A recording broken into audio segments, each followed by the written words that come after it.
नमस्कार, स्वागत है आपका माय ज्योतिष में। माघ अमावस्या। माघ अमावस्या का उल्लेख हमें कई धर्म ग्रंथों में मिलता है। इस संदर्भ में सागर मंथन की कथा बेहद प्रचलित है। भागवत पुराण, महाभारत और विष्णु पुराण में ये कथा मिलती है।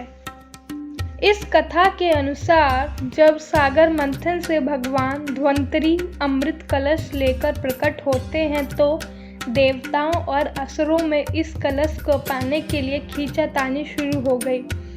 इस खींचातानी में कलश से अमृत की कुछ बूंदें इलाहाबाद, नासिक, उज्जैन और हरिद्वार में जा गिरी, जिससे इन नदियों का जल पवित्र हो गया। यही कारण है कि इन तीर्थ स्थलों की नदियों में स्नान करने से अमृत स्नान का पुण्य प्राप्त होता है। शास्त्रों में माघ अमावस्या के दिन इसके लिए बेहद शुभ बताया गया है। यह तिथि अगर सोमवार को पड़ती है तो इसका महत्व और अधिक बढ़ जाता है और इसे सोमवती कहा जाता है। यदि इस दिन महाकुंभ मेला लगा हो तो पुण्य फल कई गुना अधिक हो जाता है। मौनी शब्द मौन या मुनि से निकला है। इस दिन मौन व्रत रखने, पवित्र नदियों में स्नान, दान आदि करने का विधान है।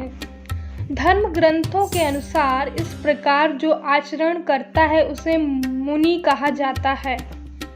शास्त्रों में माघ मास की अमावस्या को पुण्य फल की प्राप्ति के लिए बेहद शुभ दिन बताया गया है। शास्त्रों में इस तिथि मौनी अमावस्या को पवित्र नदी में स्नान करने के बाद अपने सामर्थ्य के अनुसार अन्न, धन, वस्त्र आदि दान करने की सलाह दी गई है। ऐसा करने से भगवान का आशीर्वाद मिलता है। इसके अलावा ज्योतिषीय महत्व भी है।